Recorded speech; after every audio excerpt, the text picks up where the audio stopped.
Number 106 मेरा ख्याल है आपके पास पिक्चर वो तो होगी नहीं किताब तो आप किताब भी है ये किताब नहीं होगी बेटे ये लेक्चर हो रहा है स्टार्ट कर दिया है तो फिर बिस्मिल्लाहिर्रहमानिर्रहीम IAS 37 provision contingent liabilities and contingent assets उनसे बोलो आवाज़ हल्की कर दरवाजा बंद कर दो नमीर आवाज़ कम निकालें kindly please IAS 37 provision contingent liabilities and contingent assets को डिफाइन करना शुरू करेंगे प्रोविजन से।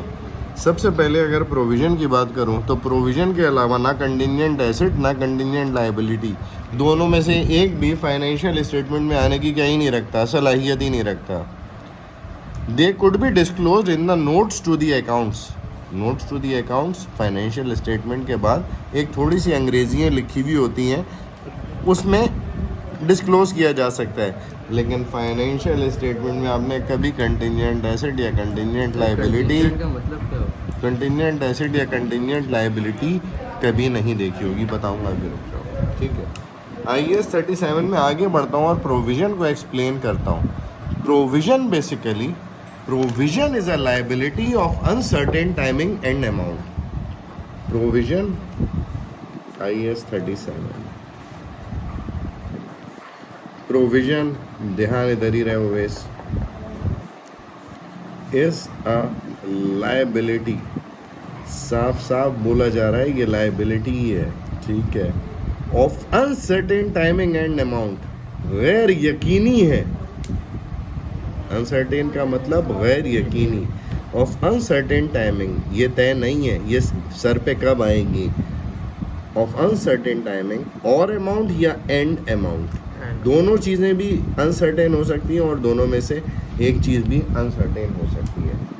बट प्रोविजन को प्रोविजन रिकॉग्नाइज करने के लिए कुछ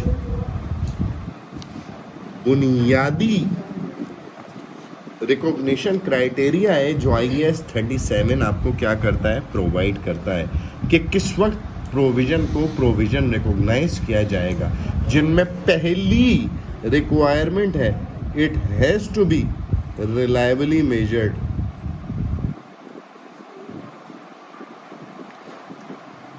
मैंने ज़्यादा डेप्थ में रिलायबली मेजर को एक्सप्लेन नहीं किया। किस चीज़ को रिलायबली मेजर करने की बात हो रही होगी यार, लायबिलिटी सर पे आ रही है तो देने कितने हैं इसका रिलायबल मेजरमेंट करने की आपके अंदर क्या होनी चाहिए, सलाहियत। ऑल्दो ये इसकी पहली रिक्वायरमेंट नहीं है, लेकिन रिलायबली मेजर्ड सबसे आसान रिक्वायरमेंट है, इस वजह से पहली लिखी है। सबसे पहले इम्पॉर्टेंट चीज़ क्या है, there is a present obligation either legal or constructive on the account of past event. Provision को रिकॉग्नाइज किया कब जाता है, इम्पॉर्टेंट बात यह है, if there is a present obligation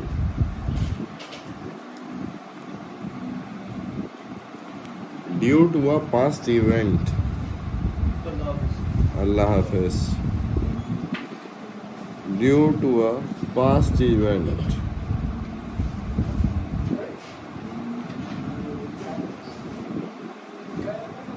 ठीक है। अच्छा, इधर कंस्ट्रक्टिव, इधर गौर से देख लेना भाई, इधर कंस्ट्रक्टिव और मे बी लीगल। लीगल क्या है, गवर्नमेंट की रिक्वायरमेंट आ गई कि भाई ये जो गंद फैलाई है इसे क्या कीजिए, साफ़ कीजिए। अगर इतने दिन में ये साफ़ नहीं हुई तो तकरीबन इतने $1 मिलियन का आपके ऊपर क्या लगाया जाएगा, जुर्माना। साफ़ कर दी तो बहुत अच्छी बात है, आपको अंदाज़ा है कि साफ़ कर नहीं पाएंगे, $1 मिलियन का जुर्माना देना पड़ सकता है। पॉसिबल है कि हम साफ़ कर लें, पॉसिबल है कि हम साफ़ ना कर पाएँ। पॉसिबल पे प्रोविजन रिकॉग्नाइज नहीं हो सकता। प्रोविजन जो रिकॉग्नाइज होगा वो सिर्फ प्रोबेबल पे हो सकता है, कम से कम इट इज़ प्रोबेबल कि हम लीगल रिक्वायरमेंट्स को सेटिस्फाई नहीं कर पाएंगे। अगर ये प्रोबेबल है तो definitely a provision is required to be made. Provision की जर्नल एंट्री क्या होती है, expense debit and provision credit, simple है। फिर कंस्ट्रक्टिव क्या है, आपने अपनी हरकतों से अपने सर पे एक ऑब्लिगेशन खड़ी कर ली।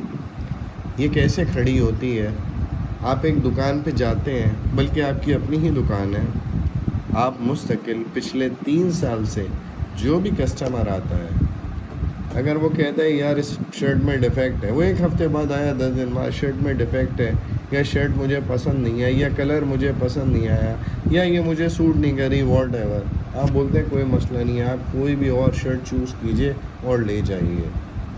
आपने अपनी पॉलिसीज़ में कहीं भी ये मेंशन नहीं किया है, ना ही किसी ऐड में, ना ही दुकान के बाहर, कि हम रिफ़ंड देंगे या हम एक्सचेंज करेंगे।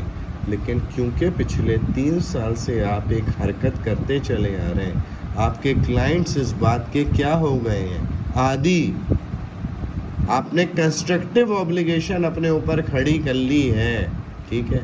इसी तरीके से ये भी मुमकिन है कि आपने एक एडवर्टाइजमेंट प्लेस किया हो और उसमें लिखा हो कि अगर 3 महीने तक भी आपको शर्ट पसंद ना आए तो you can take the refund और you can exchange it with any other shirt or whatever, ठीक है।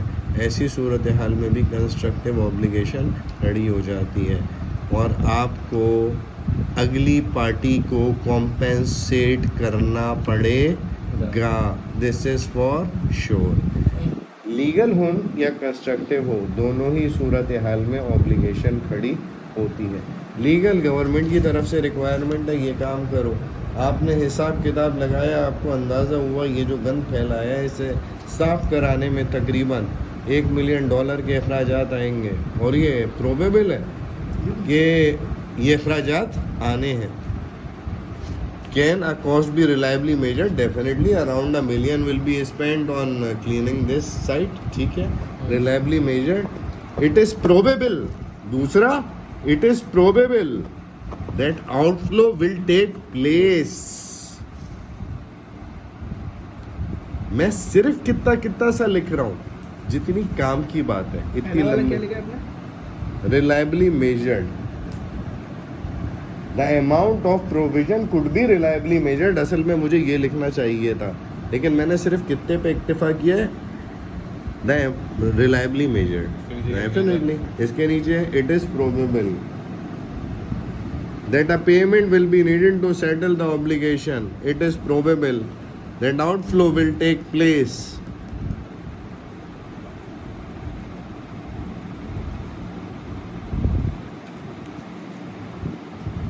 कल मैंने आप लोगों को अच्छी तरीके से पॉसिबल, प्रोबेबल और वर्चुअली सर्टेन के बारे में बता दिया था, फिर भी एक दफ़ा फिर लेस देन 50%,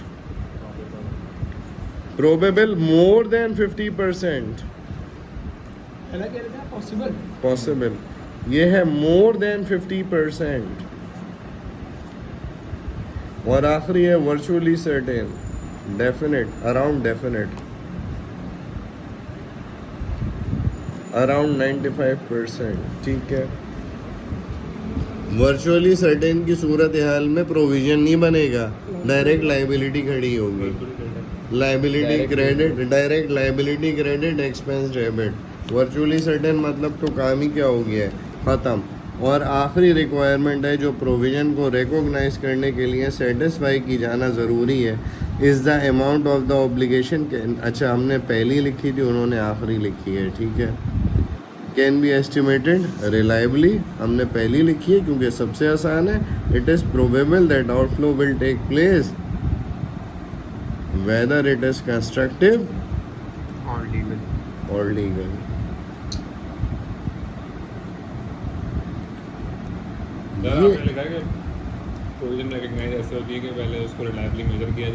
हकीकत में तो सिर्फ ये 2 रिक्वायरमेंट है, रिलायबली मेजर होनी चाहिए and it is probable that outflow will take place. Constructive और लीगल की इतनी ज़्यादा यहाँ पे अहमियत है नहीं, किसी तरह से भी खड़ी हुई हो ऑब्लिगेशन तो हमारे सर पे आई गई है ना, जिम्मेदारी तो हमारे सर पे आई गई है। फिर यहाँ पे लीगल ऑब्लिगेशन को ज़रा सा एक्सप्लेन भी कर रहा है। Legal obligation is an obligation that could be contractual or arise due to a legislation or result from other operation of law. या तो डायरेक्ट गवर्नमेंट इन्वॉल्व हुई और उसने कहा कि काइंडली ये काम कर दीजिए, और आपको अंदाज़ा है कि तकरीबन इस पे इतने अखराजात आएंगे। दूसरे, आपने एक पार्टी से कॉन्ट्रैक्ट किया कि जी मैं आपको 80,000 यूनिट सालाना इस प्रोडक्ट के प्रोड्यूस करके दूंगा, और वो भी इस रेट पे अगले 3 साल तक।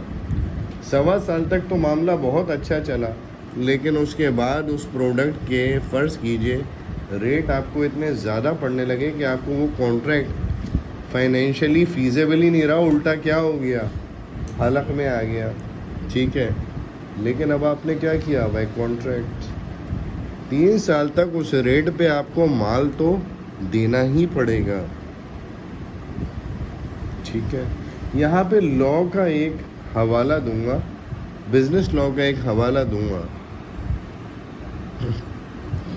बिजनेस लॉ में, कॉन्ट्रेक्चुअल लॉ में यह बताया जाता है कि a consideration need not be enough.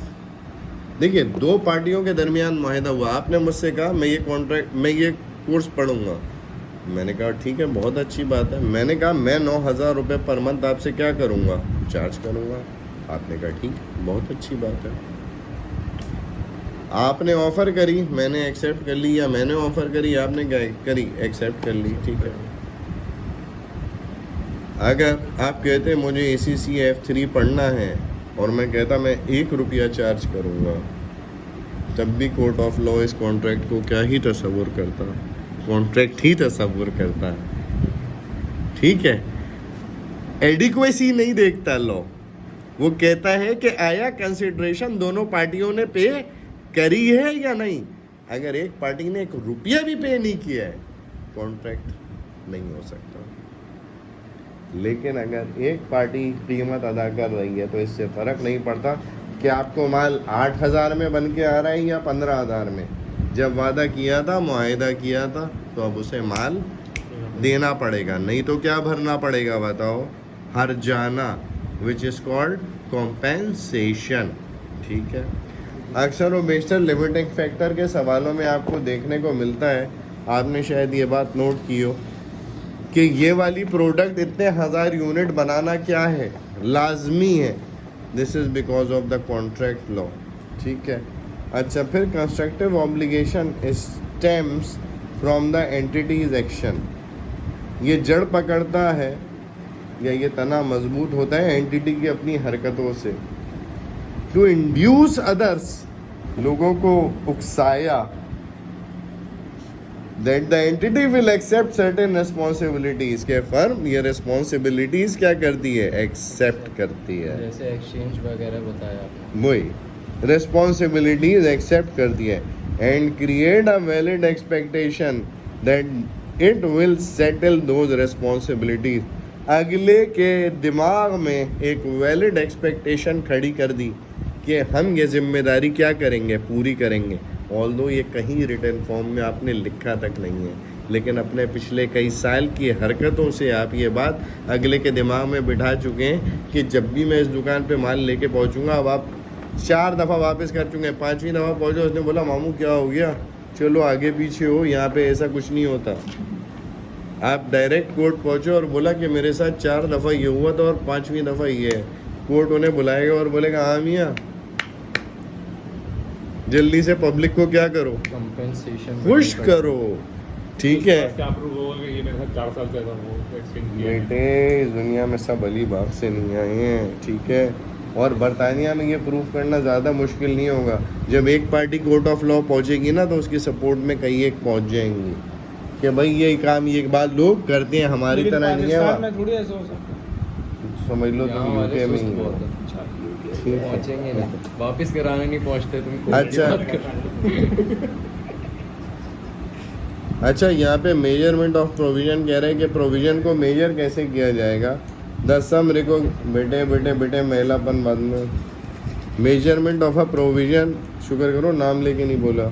The sum recognised as a provision shall be the best approximation of the expenditure needed to settle the present obligation at the end of the reporting period। ये measurement कैसे होगी provision के, best approximation of the expenditure needed to settle the present obligation. बेहतरीन approximation की जाए, होती reliable estimate ही है। Confirm figure कोई बता तो नहीं सकता ना कि इस मामले को होने में इतना पैसा लगेगा। एक रिलायबल क्या होता है? एस्टिमेट होता है, ठीक है। फिर कहता है रीमेजरमेंट ऑफ अ प्रोविज़न, गैर ज़रूरी तौर पे ये इस तरफ इन डेप्थ जा रहा है, हालांकि इसकी कोई ख़ास ज़रूरत महसूस होती नहीं है। The amount of a provision shall be reviewed and adjusted at each statement of financial position date, and if it is found that outflow of fund is no longer probable or the future expenditure can be avoided, then the provision will be reversed to income। एक बात और सुन लीजिएगा, ये remeasurement of income के साथ साथ reversal का भी पॉइंट है। फर्ज कीजिए अगले 3 साल में आपको सफाई के लिए गवर्नमेंट ने अहकाम जारी किए कि आपने ये जो गंद फैलाया है इसे अगले 3 साल में सफाई कीजिए। दूसरे साल में ही गवर्नमेंट बदल गई, दूसरे साल के बीच में ही गवर्नमेंट बदल गई, समझ गए? पॉलिसीज़ में बदलाव आ गया और उन्होंने कहा फैलाओ जितनी गंदगी फैलानी है, कोई मसला नहीं है। पॉलिसीज़ में जो वो सख्ती थी गवर्नमेंट की, उसमें क्या आ गई? नरमी। और आपको अंदाज़ा हुआ कि शायद अगर अब सफाई करनी भी पड़ी तो उस अंदाज की सफाई की ज़रूरत ना पड़े। फ़र्ज़ कीजिए आपने $1 बिलियन का प्रोविज़न रिकॉग्नाइज किया हुआ था, तो आपने क्या किया? उसे कर्टेल करके $750,000 पे ले आए, $750,000 पे ले आए, $7,50,000 पे ले आए। ये आपको ये अंदाज़ा हुआ कि वो जो रिक्वायरमेंट थी वो गवर्नमेंट ने क्या ले ली है? वापस ले ली। अगर फ़र्ज़ करें थोड़ा बहुत एक्सपेंडिचर हो गया है तो वो अलग बात है, अदरवाइज आपको अंदाज़ा हो गया a provision is no more needed, reverse it, treat it as income. Sir जैसे बेड डेट्स रिकवर्ड का होता है, बेड डेट क्या हो गया? बेड डेट अलग चीज़ है, ये बिल्कुल वो अलग भी चीज़ तो है। प्रोविजन। वो कहाँ जा रहे हो वो अलग मामला है, अभी उस तरफ नहीं जाने का है। होता वो भी प्रोविज़न है, of uncertain timing and amount भी होता है, बिल्कुल सही कह रहे हो, प्रोविज़न ही है, प्रोविज़न फॉर बेड डेट जो है। लेकिन अभी मामला उससे काफ़ी ज़्यादा इन डेप्थ क्या हो रहा है, डिस्कस हो रहा है, इससे कंफ्यूजिंग हो जाएंगे मामला, ठीक है। लाइबिलिटी के ऊपर आता है, लाइबिलिटी को एक्सप्लेन करता है। Liability includes a present obligation. यहाँ पे क्या कह रहा था? A present obligation due to a past event. यहाँ पे क्या कह रहा है? Includes a present obligation arising in outflow of economic benefits. दोनों की डेफिनेशन में फ़र्क बहुत क्या है? बहुत थोड़ा सा फ़र्क है, ठीक है। प्रेजेंट ऑब्लिगेशन लाइबिलिटी की सूरत में भी खड़ी होती है, लाइबिलिटी भी खड़ी है पास्ट इवेंट की वजह से होती है। भाई आपने माल लिए तभी तो पैसे देना पड़ेंगे, या मान लिए बगैर ही पैसे भरने लगोगे सप्लायरों को? नहीं, नॉट एट ऑल, पॉसिबल नहीं है, ठीक है। इसी तरीके से ये फ्री में सेटल भी नहीं होगी, definitely outflow of economic benefits क्या होगा?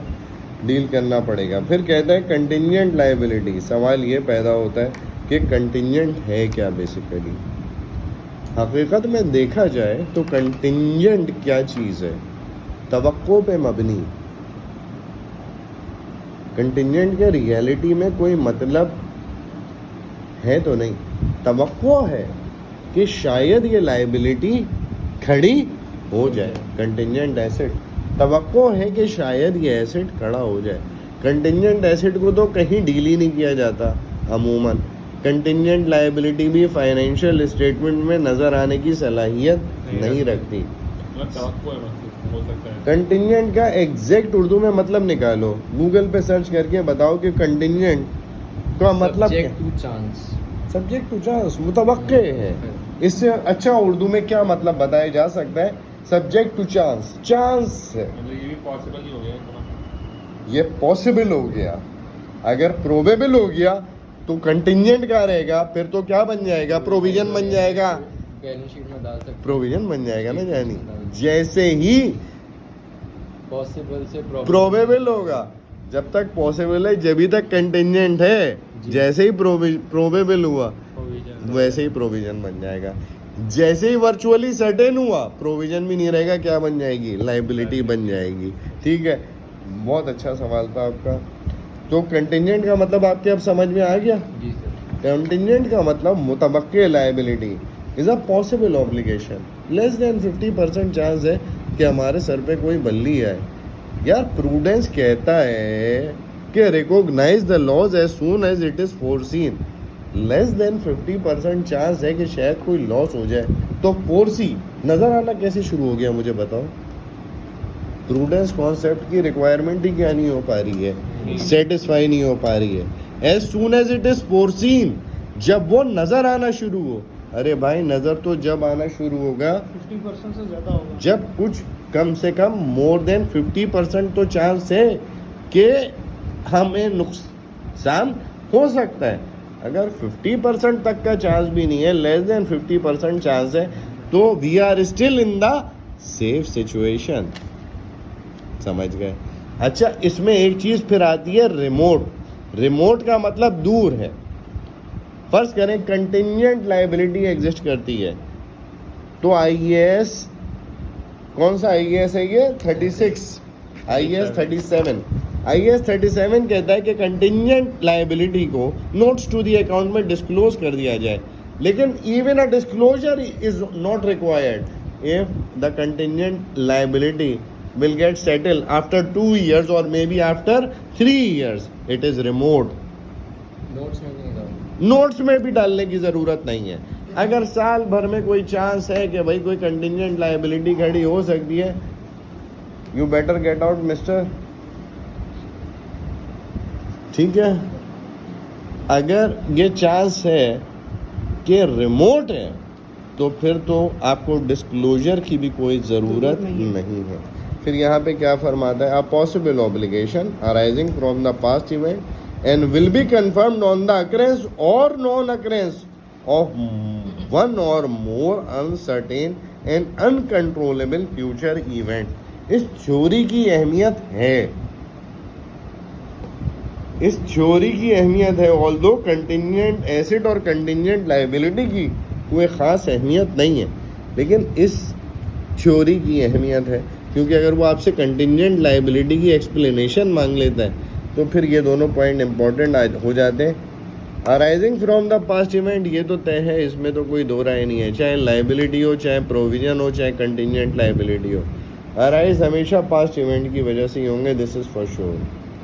फिर कहता है will be confirmed on the occurrence, ये कंटिजेंट लायबिलिटी कन्फर्म होगी on occurrence or non occurrence.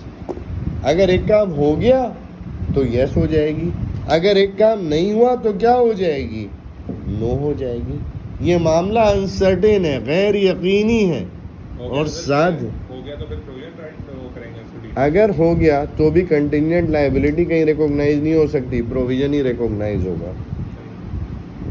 मामला अनसर्टेन है, ठीक है, क्योंकि होता तो प्रोविजन भी क्या ही है, अनसर्टेन है, तो ये भी अनसर्टेन है। मगर प्रोविजन पूरी तरह अनकंट्रोलेबल नहीं होता, ये अनकंट्रोलेबल भी है। इसमें प्रोविजन की डेफिनेशन से जो एक्स्ट्रा लफ्ज़ है वो क्या है, सिर्फ और सिर्फ अनकंट्रोलेबल फ्यूचर इवेंट्स। हमें आइडिया ही नहीं है कि आने वाले दिनों में, या हमारी ताकत में ही नहीं है कि आने वाले दिनों में क्या मामला तय पाएंगे। So because of uncertain future and uncontrollable future events and it depends on occurrence or non-occurrence of one or more uncertain and uncontrollable future events. A present obligation that arises from a past event but is not recognized. देखिए इधर गौर से देख लीजिएगा, इसके B point में क्या लिखा हुआ है, but is not recognise because, खुद ही मुंह से बता रहे इसे रिकॉग्नाइज नहीं किया जाता। रिकॉग्नाइज का मतलब फाइनेंशियल स्टेटमेंट का हिस्सा बनेगी, प्रोविजन फाइनेंशियल स्टेटमेंट का हिस्सा बनता है, क्योंकि उसे क्या करा जाता है, रिकॉग्नाइज किया जाता है, रिकॉग्नाइज किया जाता है। जबकि इसे रिकॉग्नाइज नहीं किया जाएगा बिकॉज कहता है इट इज़ नॉट प्रोबेबल, ये यकीनी नहीं है, that an outflow of economic benefits will be required to settle the obligation. अभी तक ये प्रोबेबल नहीं हुआ है। A reliable estimate cannot be made. Contingent की वो कहना था, आप एग्जांपल दें ऐसा इवेंट जो हो पाउज हो सकता है ये, स्टॉप हो जाएगा। नहीं,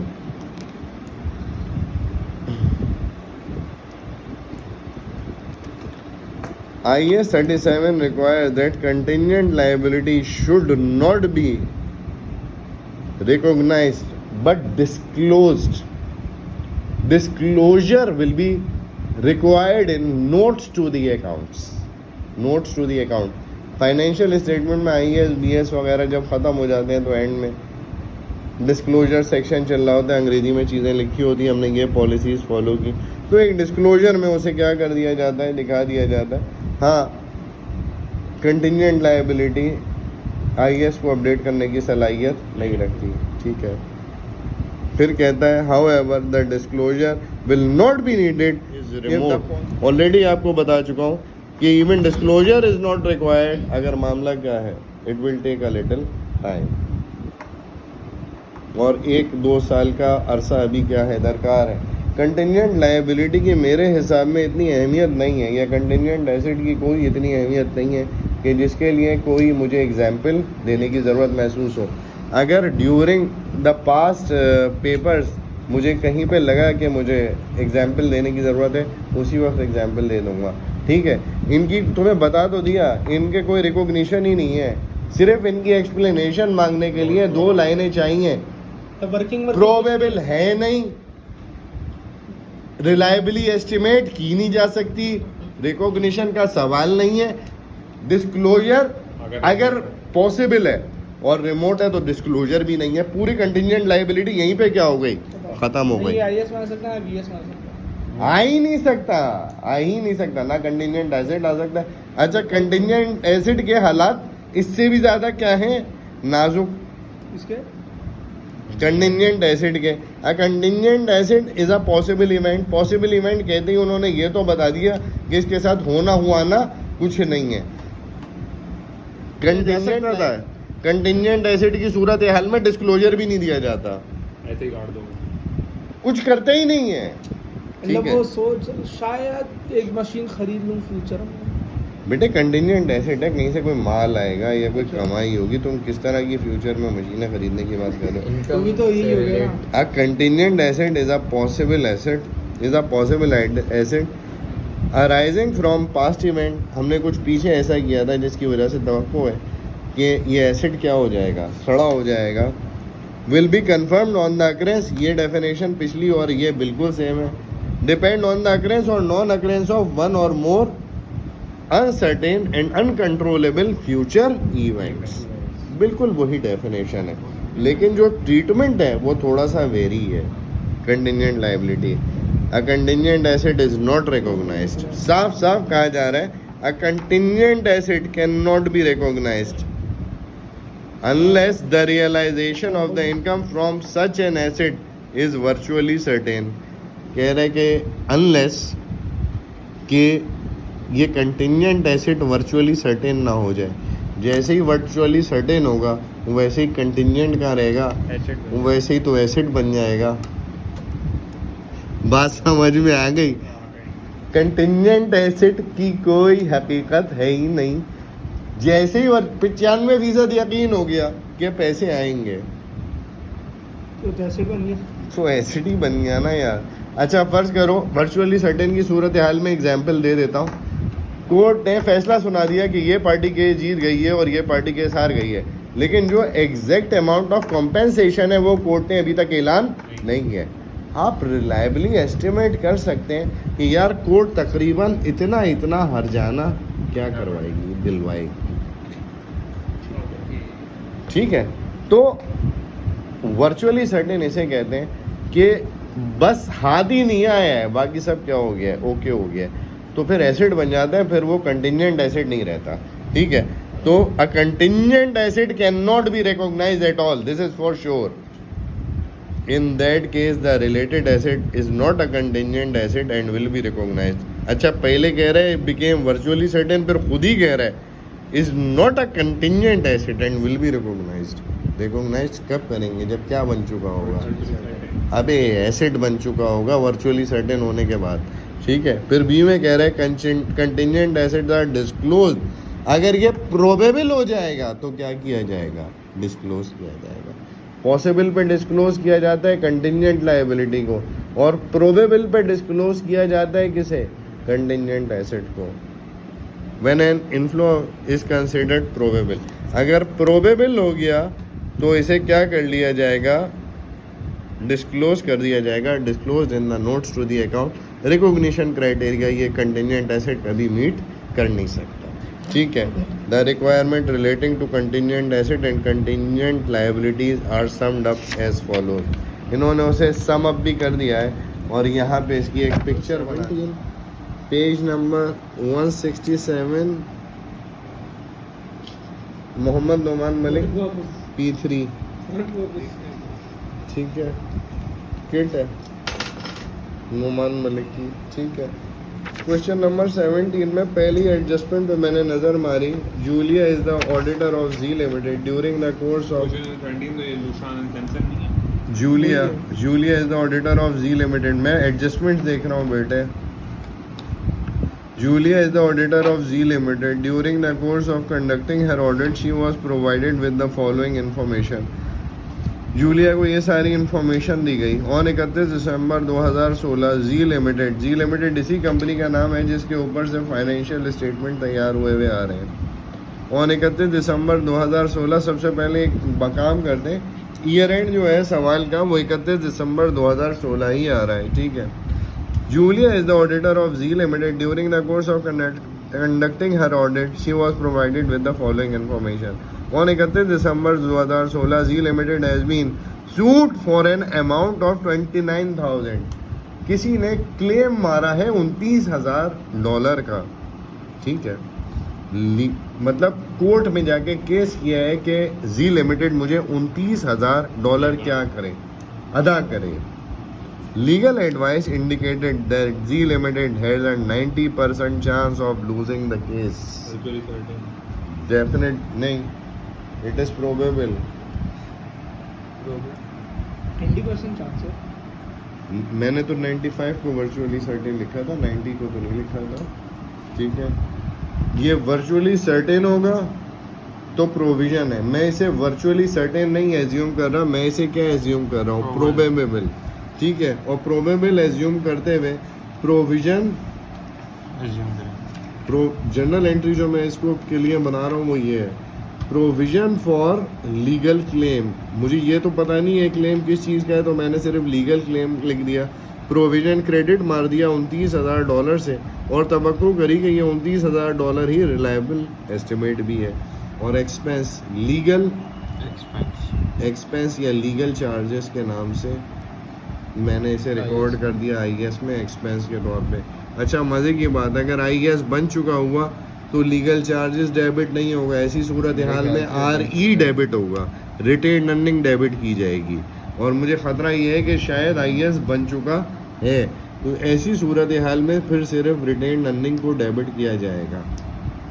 अगर IAS बन के मामला कहाँ तक पहुँच चुका है, बैलेंस शीट की हद तक, और मुझे बैलेंस शीट में गलतियाँ सही करनी है, तो फिर मैं लीगल चार्जेस एक्सपेंस नहीं लिखूंगा बल्कि RE डेबिट करूंगा और provision for legal claim credit करूंगा। पहली एडजस्टमेंट यहीं पे ख़त्म होती है। दूसरी नंबर की adjustment, included in the trade receivable was a debt of 30,000 owed by P limited which was in financial difficulty. P limited financial difficulties का शिकार है और $30,000 का कर्जा हमसे ली हुई है। The directors of Z limited has accepted the office equipment from P limited on 31 December 2016 to settle 70% of P limited date.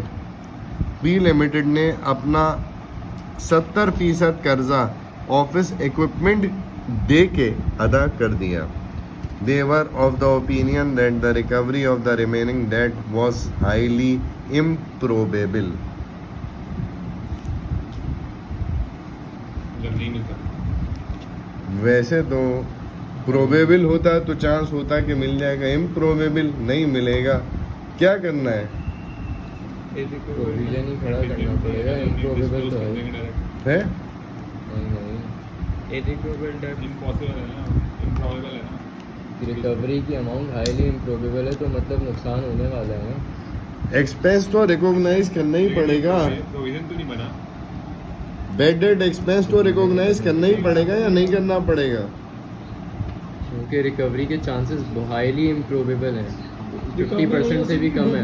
Full chances हैं बेटे 50% से कम नहीं है, 50% से तो बहुत ज़्यादा है, हाईली इम्प्रोबेबल। प्रोबेबल है कि ये पैसा मिलने वाला नहीं है। ठीक है, बहुत ज़्यादा चांस है कि ये पैसा मिलेगा नहीं। ठीक है, हाईली इम्प्रोबेबल है।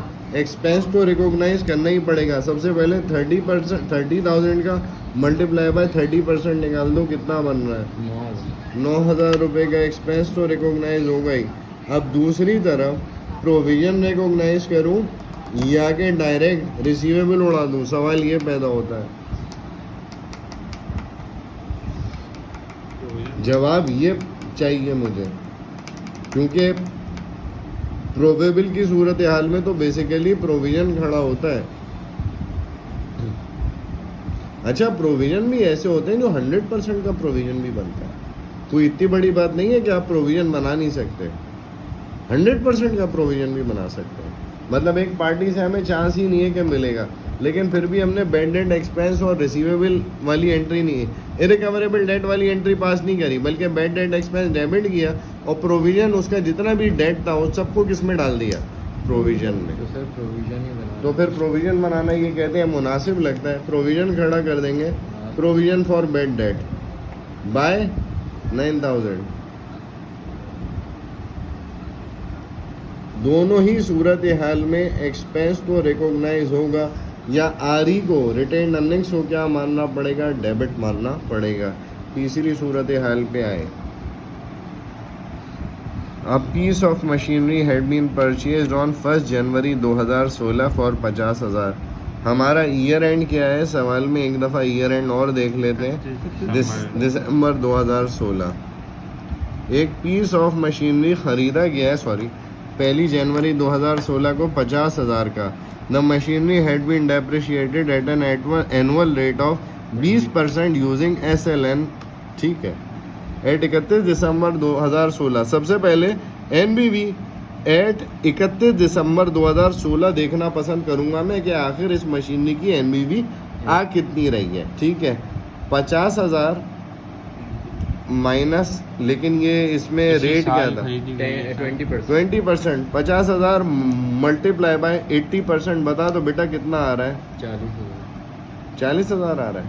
ठीक है, 40,000 मतलब 10,000 का डेप्रिसिएशन एक्सपेंस इस पे आज तक लगा है और 40,000 की NBV क्या हो रही है? खड़ी हो रही है। फिर क्या कहता है? By using the straight line method at 31 December 2016 इट had an estimated fair value of 32,500 and estimated VIU was 19,500। यहाँ पे हम क्या लिखेंगे? कैरिंग अमाउंट जो कितनी है इस वक्त? 40,000। और रिकवरेबल अमाउंट लिखेंगे जो कितनी है इस वक्त? Higher of VIU and fair value less cost to sell. बताइए तो VIU 19,500, एस्टिमेटेड फेयर वैल्यू कितनी है? 32,500। 32,500 उठाऊंगा या भाई 19,500 उठाऊंगा? 32,500 कितने का लॉस हो गया ऑन एम्पेयरमेंट? 7,500। 7,500 का है। ठीक है, एम्पेयरमेंट लॉस हो चुका है। जनरल एंट्री क्या बनेगी? Impairment loss debit NCA use कोई ना उठाएंगे। लोअर नहीं है ना वो, हायर PPE है, क्या है? PPE कह रहे हैं। PPE मशीनरी है ना। मशीनरी था तो वैसे क्या ही लिखना चाहिए? मशीनरी लिखना। Financial position. Machinery credit by 7,500 और इम्पेयरमेंट लॉस या रिटेन अर्निंग क्या हो गई? डेबिट हो गई बाय कितना? 7,500। ठीक है, सिचुएशन हमारे सामने आ गई। सर आरई भी अगर डेबिट करेंगे तो डिस्क्लोजर नहीं देंगे थोड़ा सा, किस वजह से आरई डेबिट हुई? बात नहीं समझ पाया आप क्या फरमा रहे? बेटे सवाल इतनी जोर से करो कि लोग भी सुने। आरई डेबिट कर रहे हैं तो थोड़ा सा डिस्क्लोजर नहीं देंगे कि क्यों आरई डेबिट हुई है? अरे बेटा इतना टाइम थोड़ी होता है हम लोग के पास, क्या हो गया? अलीबाग से आए हैं क्या? तू चाह रहा है निर्देशन में? हाँ अरे भाई चैंपियन मेडल चार्टेड अकाउंटेंट बनने बैठा है, खुदा के बंदे इतना सब थोड़ी लिखते हैं। ऑडिटर आई हुई है, ऑडिटर को नरेशन देने की जरूरत है क्या तुम्हारे ख्याल में? नहीं they are masters of IFRS, damn it, they know how to deal with the things. ठीक है, कह रहा है कि रिवाइज SOFP बनाओ, दे रहा है रिवाइज SOFP बनाओ। यहाँ पे मैंने क्या हेडिंग डाली, रिवाइज SOFP की हेडिंग डाली और दोबारा क्या बनाना शुरू कर दी, बैलेंस शीट बनाना शुरू कर दी। ठीक है, रिवाइज SOFP बनाना शुरू कर रहे हैं। अच्छा, यहाँ पे आप देख लीजिए IAS का कहीं से कहीं तक कोई जिक्र नहीं आ रहा है। ठीक है, सबसे पहले PB आ रहा था 478,000 का, लेकिन हमने अमेंडमेंट्स करनी है। ठीक है, NCA की हेडिंग डाली, नीचे लिखा PP के आगे क्या खोल दिया हमने, ब्रैकेट खोल दिया। 478 में हमने कुछ प्लस माइनस करना है या नहीं? नहीं, ये तो आएगा ही नहीं, ये भी नहीं आएगा। हाँ अलबत्ता ये आएगा। 478 माइनस 7.5 कितना आ रहा है बेटे? 478,000 माइनस 7,500 47500 समझा नहीं? 470,500 470 और 500 4,70,500। ठीक है, अगली हेडिंग डाली करंट एसेट्स की, करंट एसेट्स पे आया। अब करंट एसेट में इन्वेंट्री में तो हमने कोई अपडेशन की नहीं है, तो इन्वेंट्री को ऐसे ही लिखते चले जाएंगे। इन्वेंट्री में हमने कोई बीच नहीं है। रिसीवेबल अपडेट हुए हैं, मेरा ख्याल है डेफिनेटली रिसीवेबल अपडेट हुए हैं। ट्रेड रिसीवेबल लिखेंगे और डायरेक्टली उसमें से ये जो प्रोविज़न में हमने इजाफा किया था या बैड डेट एक्सपेंस रिकॉग्नाइज किया था, इसे अकाउंट फॉर करेंगे, माइनस करेंगे इसके अंदर से 9,000। रिसीवेबल कितने के आ रहे हैं? 217,000। 217,000 माइनस कितना करूँगा? 9,000 कितना आ रहा है बेटे? 208,000। इन्वेंट्री कितने की आ रही थी ये भी बता। 124,000। तीसरी चीज़ क्या है? 132 कैश एंड कैश तो ऐसे ही आ जाएगा 132,000 का। टोटलिंग मारो, टोटल बताओ कितना आ रहा है। कोई फर्दर चीज़ तो इधर डील होने की रह नहीं गई है मेरा ख्याल में। 464 प्लस 470,500 464,000 प्लस 470 934,500 934,500 टोटल एसेट्स आ गए यहाँ पे। अगला सेक्शन कौन सा बनेगा बेटा? इक्विटी का साइड। अच्छा, NCL बनाना चाह रहे हो? नहीं है NCL, मैंने NCL की हेडिंग डाल के छोड़ दी।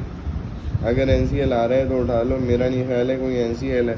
वैसे उसने इक्विटी पहले चलाया था तो बेहतर ये था कि हम भी क्या ही चलाते पहले इक्विटी। बहरहाल अब हमने CL चला लिया तो कोई इतना मसला नहीं है। ट्रेड पेएबल और टैक्सेशन नज़र आ रहा है। ट्रेड पेएबल मैंने उठा लिया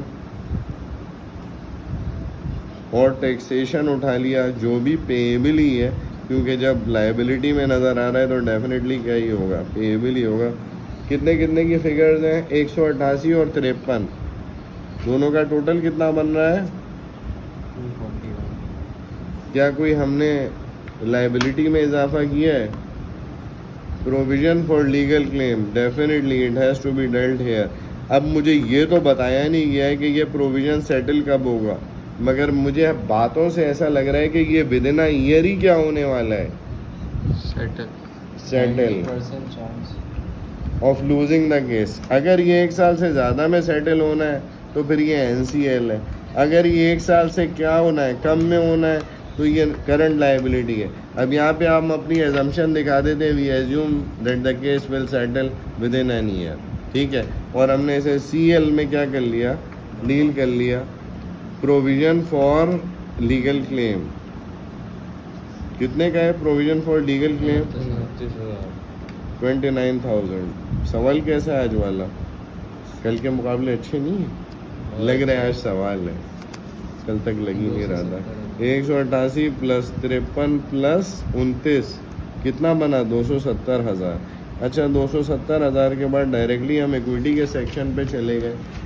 इक्विटी के सेक्शन में चले गए, सारी चीज़ें वैसे ही आएंगी सिवाय और रिटेन अर्निंग के, और किसी चीज़ में कोई अपग्रेडेशन नहीं है। अगर इस तरह का सवाल आ गया ना बड़े प्यारे नंबर देके जाते हैं, हाँ ये तो है। समझ रहे हैं? अच्छा अब ये क्या इक्विटी में रहता क्या क्या है? Ordinary share और ऑर्डिनरी retained। शेयर 500 के, और नीचे क्या है उसके? रिटेन ऑर्डिनरी शेयर कैपिटल और आरी, बस दो ही चीज़ें आ रही हैं। Yes, sir। Ordinary share capital कितने बेटे? 500 500,000। अच्छा आरी में हमारी कई एडजस्टमेंट है, क्योंकि आईएस तो ऑलरेडी बन चुका था, तो पहली एंट्री भी कहाँ होगी? आरी में सेटल होगी। आरी कितने की आ रही है? 210,000 की। 210 में से माइनस कर दिया मैंने 29,000 ये वाले। फिर आरी कितने से डेबिट मारूंगा? 9,000 से। माइनस करें 9,000। आरी इक्विटी है, डेबिट होती है तो गिरती है, क्रेडिट होती है तो क्या होती है? बढ़ती है। यहाँ हर जगह क्या हो रही है? डेबिट हो रही है। फिर ये आखिरी एंट्री, इस पे भी ज़रा नज़र मार लीजिए। इम्पेयरमेंट लॉस आ रही 164,500 164,500 प्लस 500,000 664,500 664,500 प्लस 270,000 934,500 कितना? 934,500 934,500। सवाल ख़त्म होता है, टोटल इक्विटी एंड लाइबिलिटीज़ आ जाती हैं।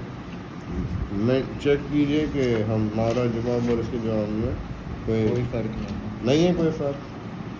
ठीक है, एनी इश्यूज़? No, sir। फटाफट चलो के पास।